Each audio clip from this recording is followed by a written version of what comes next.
Hello. Nice. Hi. Hello. Hi. Hi. Hi. Hello. Hi. I'm Marcus Bronzy. Hello. I'm Marcus Bronzy. Hello. Hi. Hi. Hi. Hello. Hi. I'm. Hi. Hello. I'm. Hello. I'm. Can I start? Yeah, go on. Hi. Hello. I'm Marcus. I'm Marcus Bronzy. And I'm Sean. And this is Sean. And this is Punishment. fucking hell. Oh man. Right. Hi. This is Punishment. This is the show. This is the version of How to Kill an Hour where you send your jokes into jokes@howtokillanhour.com. I'm Marcus Bronzy. And we sometimes read them out. Oh, I got a mad echo.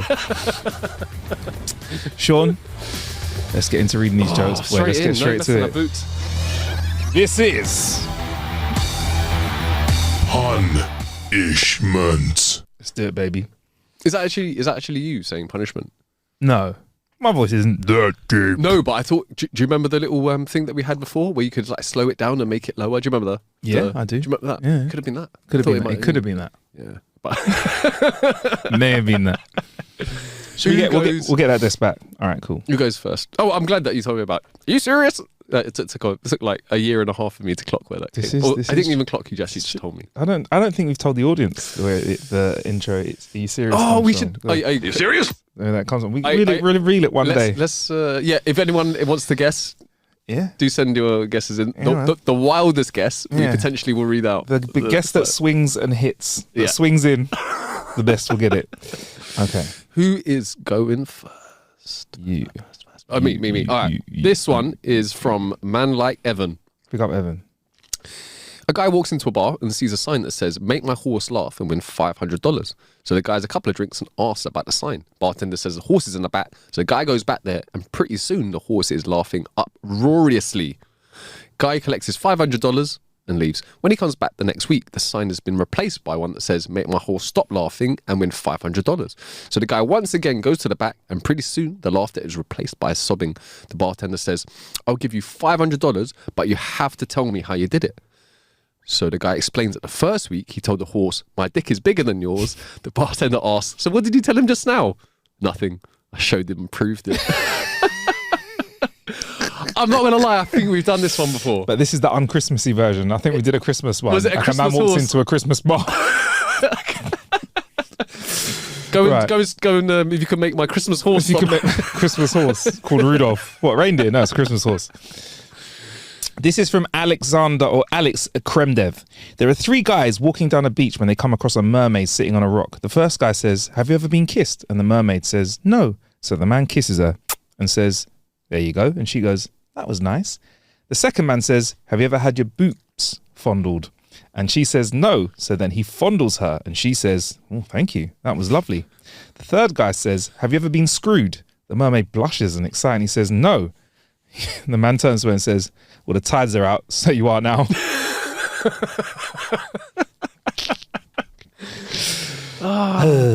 Can I ask, have you seen the Gervais bit about mermaids and being like, why is that not bestiality? Why have you? No, have you not seen it? I've not, but he's got a point. And Carl Pilkington goes, "No, I'd have it the other way." He's like, "What? You'd have a massive fish head with legs?" And he's like, "Yeah." It's fucking brilliant. He's like, "What are you gonna do with that?" Yeah, I mean, he's got a very weird point in it. It's weird. You can do other stuff with a mermaid. Yeah. The correct. I'm gonna say the correct way. Again, I'm assuming some people. Maybe some people will be like, Listen, Sean, "You idiot." After the last episode, all I know is if you could think it, there's a website for it. There is. Or if there's one that's similar and it will redirect you to that one. You'd be like, oh, anyway. Fetishment. It's another episode. This one is from JP. Big up, JP. Three brothers, Boo, Chew, and Fu, all decided to move to the United States. They then decided to change their names. Boo became Buck, Chew became Chuck, and Fu decided going back home would be easier.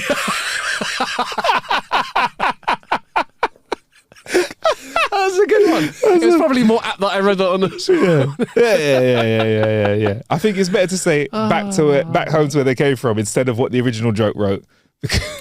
Yeah. Oh, okay. No, yeah. Okay. But still, though, innit? Thanks for cleaning up. That's good. I like that. It's a good joke, isn't it? Yeah, The joke is the joke, isn't it? Yeah. This one's from Ross Ferry. Hey, did you hear about the ice cream man found dead in his van covered with sprinkles and strawberry sauce on his head?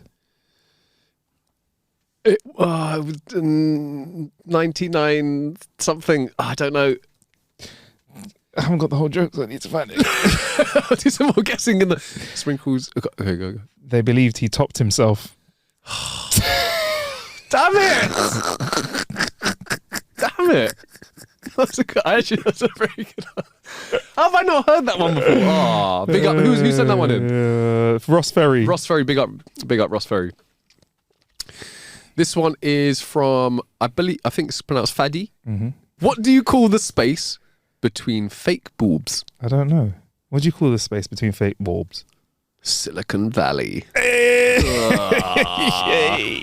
This one's from Eugene in Birmingham. Birmingham.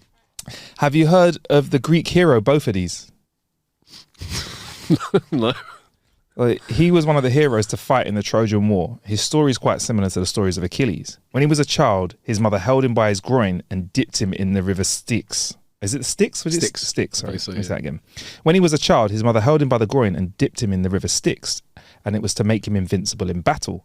However, just like Achilles, he had a weak spot. Because his mother held him by the groin, this is where he became the most vulnerable. In the case of Achilles, this was his heel. So you may have heard of Achilles' heel or the Achilles tendon, but I bet you've never heard of both of these nuts.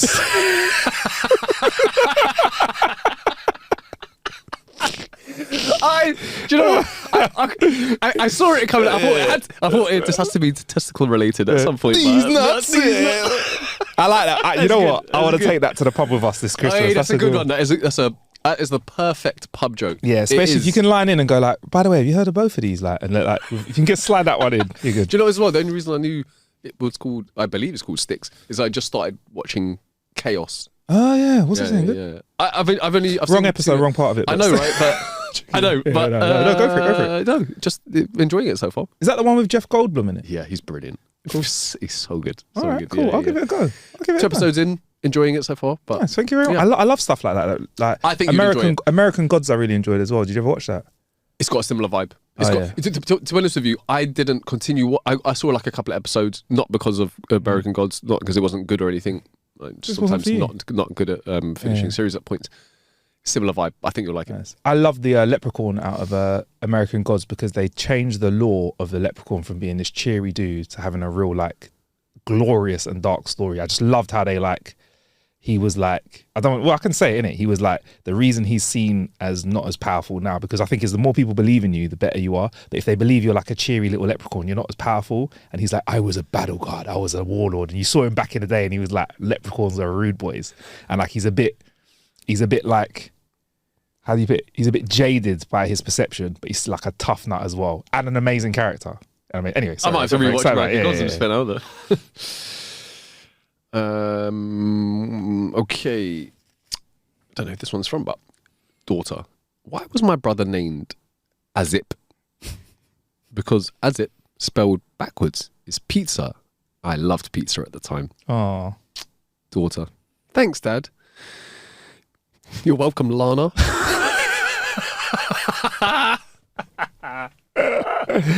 obviously didn't love Lana that much. Right. This is from Faith.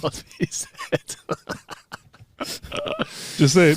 Just because you don't know, we know where he finished, but we don't know where his journey. Okay, all right. That's true. The ending of a journey can be quite short, but you know, the most part of the journey can be long.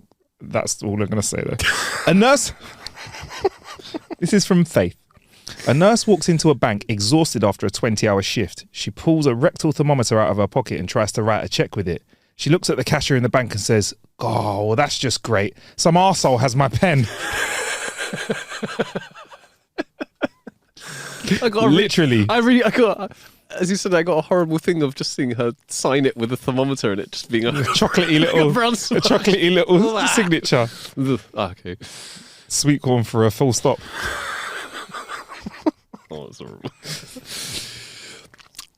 Silly Sally was sick. Sorry, what if the pen didn't work? Sorry, licked the tip of the pen. So, it's got a tang. ink tastes different these days. God, it must be some vegan ink or something. Silly Sally was sick of being told he wasn't. Wait, hold on a minute. Silly Sally was sick of being told she wasn't smart, so she decides one day to prove her intelligence to her husband. While he's at work, she takes it upon herself to paint a couple of rooms in her house. The next day, as soon as her husband leaves, she dives into the project. The next day, as soon as her husband leaves, she dives into the project. Why can't I say projects? Right. The next day, as soon as her husband leaves, she dives into the project. Sorry, do it again. I'm sorry. The next day, as soon as her husband leaves, she dives into the project. When he returns home at 5:30, he immediately notices the strong smell of paint. Concerned, he walks into the living room and finds his wife lying on the floor, drenched in sweat. To his surprise, she's wearing both a ski jacket and a fur coat. Worried, he asks if she's okay. She assures him she's fine. Curious, he inquires about her outfit. She explains that she wanted to prove that she was smart by painting the house. When he asks why she's wearing both coats, she confidently explains, "I read the instructions on the paint can and it said for best results, put on 2 coats." It was a long walk for a short swim. Oh, that's the one. A drunk man comes home at 3 a.m. and is greeted by his angry wife. "Where have you been?" she demanded. "You've been gone for hours." The man let out a hiccup and responded in a wonderstruck way. "I was at this incredible bar called the Golden Saloon. It had golden doors, golden floors, and even golden toilets." The wife was suspicious, but believed her husband for a moment anyway. The next morning, his wife, still skeptical about her husband's story, called the bar's number. "Hello, is this the Golden Salon?" she said. "Why, yes it is," said the man on the other end of the line. "Tell me, is it true that you have golden doors?" The man on the phone walked towards the front bar of the place and looked at the glimmering doors before him and said, "Yes, we do." "Is it true that you have golden floors?" The man looked at his reflection in the shimmering floors below and said, "Yes, that too." "And tell me," said the wife, "is it really true that you have golden toilets?" There was a long pause at the other end of the phone, and eventually the man turned to his friend and says, "I think you found the guy who whizzed in your saxophone last night." Better a business. Oh. At least you could blow it out. Let me become a chocolate shotgun.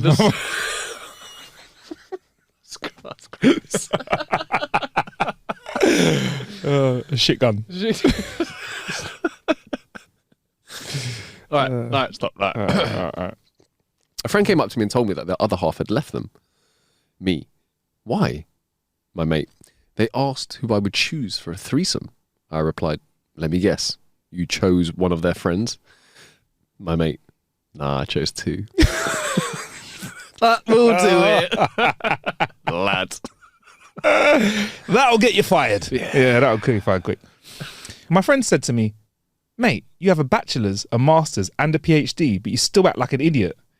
I was like, wow, that's a 3rd-degree burn.